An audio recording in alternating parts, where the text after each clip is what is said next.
আপনি যত বড় বাবুর্চি হন না কেন, আপনার রান্নার হাত যত বেশি ভালো হোক না কেন, মায়ের হাতে রান্নার স্বাদ আপনি কখনোই পাবেন না। সো হ্যালো এভরিওয়ান, আসসালামু আলাইকুম। সবাই কেমন আছেন? আশা করি সবাই অনেক বেশি ভালো আছেন। চলে আসলাম নতুন আরও একটি ভিডিও নিয়ে। সবাইকে ওয়েলকাম করছি আমার নিউ ব্লগে। এই ভিডিওটি একদম দুপুর থেকে শুরু করে দিলাম। সকালে যেহেতু অনেক তাড়াতাড়ি উঠতে হয় আর খুব তাড়াতাড়ি আপনাদের ভাইয়াকে নাস্তা রেডি করে দিতে হয়, তার জন্য সকালের ভিডিওটা সেরকমভাবে নেওয়া হয় না। যদি স্পেশাল কিছু রান্না থাকে সেক্ষেত্রে আমি নিই, এছাড়া সকালের ফুটেজ আমার নেওয়াই হয় না।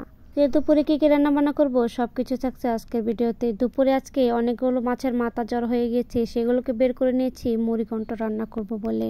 মাছের মাথার মুড়িঘণ্ট খেতে কিন্তু অনেক বেশি ভালো লাগে। আমি যদিও পাকা রাঁধুনি নই, মাকে দেখতাম এই মাছের মাথা দিয়ে মুড়িঘণ্ট রান্না করে দিতে। আমার কাছে তো অনেক বেশি ভালো লাগে। কাটার সময় একটা সময় আমি মাছ খেতাম না, তবে মুড়িঘণ্টটা আমার অনেক বেশি পছন্দের। তার জন্য আজকে পাঁচমিশালি মাথা দিয়ে আমি মুড়িঘণ্টটা রান্না করে নিব। এখন অনেকেই বলবে পাঁচমিশালি মাথা সেটা আবার কি? আসলে 2-3 পদের মাছের মাথা আমি আলাদা করে রেখে দিয়েছিলাম, ভাবছি এগুলো দিয়ে আজকে মুড়িঘণ্ট রান্না করব। যদিও বড় মাছের যে কোনো মাথা দিয়ে মুড়িঘণ্ট রান্নাটা অনেক বেশি ভালো লাগে। আমার মায়ের হাতে কিংবা বোনের হাতের মুড়িঘণ্ট রান্নাটা অনেক বেশি মজার। আপনারা কে কে মুড়িঘণ্ট রান্নাটা পছন্দ করেন অবশ্যই কিন্তু কমেন্টে বলে যাবেন। মুড়িঘণ্ট তো রান্না করব, ওইদিকে চুলা বসিয়ে মুড়িঘণ্টগুলোকে সব কিছু দিয়ে আমি কষিয়ে নিয়েছি। এদিকে আরেকটা প্যান বসিয়ে আমি তেলাপিয়া মাছগুলো বের করে একে একে সবগুলো দিয়ে পরিমাণ মতো মশলা দিয়ে এগুলোকে ভালোভাবে এখন কষিয়ে নিব। মাংস কিংবা মাছ যাই বলি না কেন, এগুলো যত বেশি কষানো হয় এর টেস্টটা কিন্তু অনেক বেশি ভালো হয়। আমি কিন্তু কোনো রেসিপি শেয়ার করছি না, জাস্ট আমি কি কি করছি এগুলো আপনার সাথে শেয়ার করছি। যাদের ভালো লাগবে তারা দয়া করে দেখে ভালো একটা মন্তব্য করে যাবেন, আর যাদের ভালো লাগবে না তারা দয়া করে স্কিপ করতে পারেন। তো আমি এখানে মাছগুলোকে কিছুক্ষণ কষিয়ে দিয়ে তার কিছুক্ষণ পরে আমি একটু সাইজ করে আলু কেটে নিয়েছিলাম, সেই আলুগুলো এখন এখানে দিয়ে আমি আরও কিছুক্ষণ কষিয়ে নিব।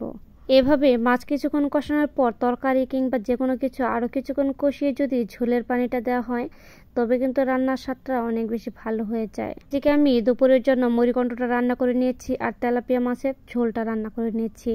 আমি পুরো ভিডিওটা স্কিপ করে গেছি যেহেতু কারেন্ট ছিল না। খাওয়া দাওয়া শেষ করে বিকেলে বাচ্চাকে ঘুম পাড়িয়ে এইটা একদম বিকেলের ভিডিও। বিকেলে উঠলেই কেন জানি আমার অনেক বেশি ক্ষুধা লাগে, মন চায় কিছু না কিছু খেতে। আর এখন যেহেতু ফলের সিজন, ফল মানে আম, কাঁঠাল, লিচু এগুলো, তো এর মধ্যে আমার আমটা খেতে কিন্তু অনেক বেশি ভালো লাগে। আম আমার অনেক পছন্দের একটা জিনিস। আমাদের ভাই আম নিয়ে এসেছিল, আমটা কেটে নিলাম, আমি খাবো। আমি বাচ্চা অল্প খাই, আমি একটু বেশি খাই, আপনাদের ভাইয়া তো একদমই খেতে পারে না। তো সে কিছু জামরুল নিয়ে এসেছিল, এগুলোকে আমি একটু ভিডিও করে নিচ্ছিলাম যেহেতু ব্লগার বলে কথা। ভাইরে ভাই, এদিকে ফেসবুকে যেদিকে ঢুকি, ফেসবুক টিকটক যে কোনো যেখানে ঢুকি না কেন এই ট্রেন্ড। তো সবাই যেহেতু করছে ভাবছে আজকে আমিও করে ফেলি। তো আমি এখানে অনেক বেশি পরিমাণ